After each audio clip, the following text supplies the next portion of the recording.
Hello everyone.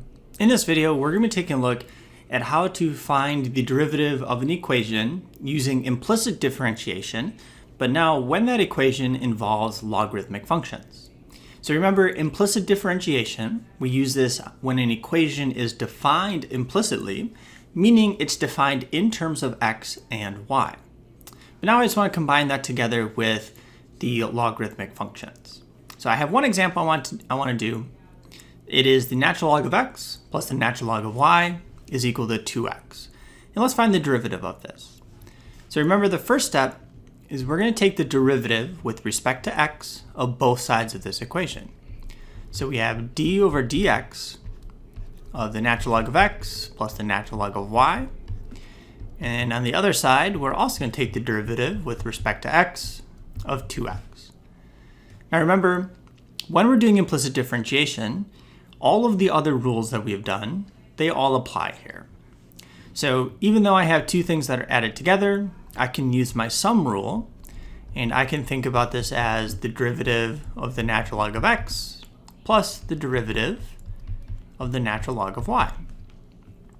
And then on the other side of the equation, we have the derivative of just 2x, and I'm going to find that right away.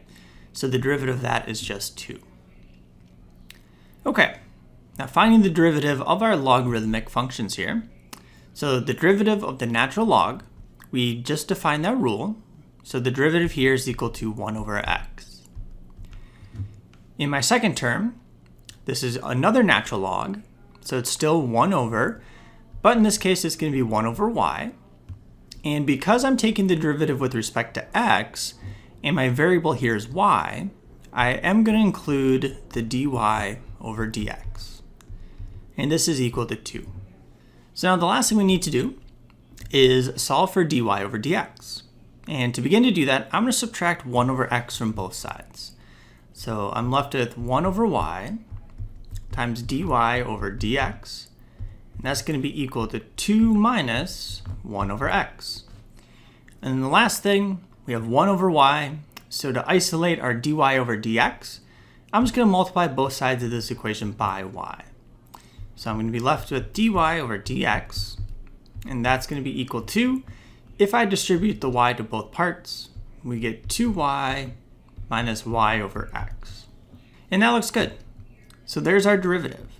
If I wanted to, I could combine these two terms together. I could write this as a single fraction, and that would look like 2xy minus y all over x. So there's our derivative. So just to illustrate implicit differentiation, all of the rules that we've developed, all the theorems that we've been using, we can apply those even when there's logarithmic functions involved.